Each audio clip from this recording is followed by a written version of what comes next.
চোখ দুটো আলোহীন, কিন্তু সেই অন্ধকারের ভেতরেই লুকিয়ে আছে আকাশ সমান স্বপ্ন।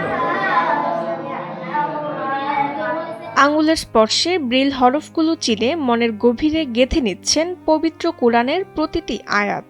ব্রেইল পদ্ধতির উঁচু নিচু প্রতিটি হরফে আঙুল বুলিয়ে খুঁজে পান জীবনের সার্থকতা আর জান্নাতের দিশা। আমি 6 বছর যাবত এখানে লেখাপড়া করি। ইনশাআল্লাহ আমি হেফজ শেষ করেছি। ইনশাআল্লাহ আমাকে এখানে থাকতে অনেক ভালো লাগে। আমি ভবিষ্যতে একজন আলেম হতে চাই। লেখাপড়া করতেছি, আমি হাফেজ হয়েছি, এখন শুনানি দিতেছি। আমাদেরকে ব্রেল পদ্ধতিতে কোরআনে কারিম শিক্ষা করানো হয়। আমাদের টিচার বেতন, বিদ্যুৎ বিল, থাকা খাওয়া, লেখাপড়া করতে যাহা কিছু প্রয়োজন আপনাদের সাহায্য সহযোগিতায় ফ্রিতে করানো হচ্ছে। ভোর থেকে গভীর রাত পর্যন্ত চলে তাদের এই সুরের সাধনা। কেউ জন্মগতভাবে অন্ধ, কেউ হয়তো কোনো অসুস্থতায় হারিয়েছেন দৃষ্টিশক্তি। এখানে সুযোগ সুবিধার বড় অভাব। ছোট্ট ঘর, আর রাত কাটাতে হয় মাদ্রাসার শীতল মেঝেতে। তবুও কারোর মনে কোনো অভিযোগ নেই, বরং তাদের কণ্ঠের সে সুমধুর তিলাওয়াত চারপাশের পরিবেশকে যেন স্বর্গীয় শান্তিতে ভরিয়ে দেয়।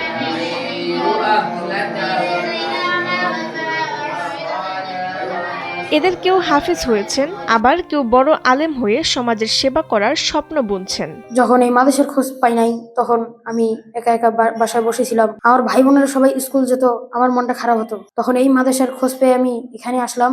আলহামদুলিল্লাহ, এখানে আমি ব্রেইল পদ্ধতিতে এখন কায়দা পড়তেছি। নীলফামারী সদরের উত্তর হারোয়া গ্রামের দারুল উলুম দৃষ্টি প্রতিবন্ধী হাফেজিয়া মাদ্রাসা ও এতিমখানা আজ হয়ে উঠেছে এই অবহেলিত শিশুদের একমাত্র আশ্রয়। 2019 সালে হাফেজ মুহাম্মদ আনিসুর রহমান নিজের উদ্যোগে এই যাত্রা শুরু করেছিলেন। এখানে আমাদের দৃষ্টিহীন ছেলে এবং মেয়েরা ব্রেইল শিক্ষা পদ্ধতিতে তারা পড়াশোনা করতেছে। ব্রেইল শিক্ষা যেটা আমাদের উত্তরবঙ্গে খুবই সীমিত বলে চলে, এবং তাদের থাকা খাওয়া পড়াশোনা সমস্ত ফ্রি ব্যবস্থা করা এখানে। বর্তমানে 45 জন দৃষ্টিহীন শিক্ষার্থী এখানে ব্রেইল পদ্ধতিতে দ্বীনি শিক্ষা নিচ্ছেন, কিন্তু সীমিত আয় আর পর্যাপ্ত সহযোগিতার অভাবে প্রতিষ্ঠানটি পরিচালনা করতে এখন হিমশিম খেতে হচ্ছে। এই মেধাবী শিশুদের শিক্ষার যাত্রা টিকিয়ে রাখতে এবং তাদের জীবন বদলে দিতে সমাজের প্রতিটি মানুষের মমতার হাত বাড়িয়ে দেওয়ার আহ্বান জানান শিক্ষকরা। আমাদের মতো যদি সারা বাংলাদেশে এই কোরআন পদ্ধতি শিক্ষা থাকতো, আমরা উপকৃত হইতাম।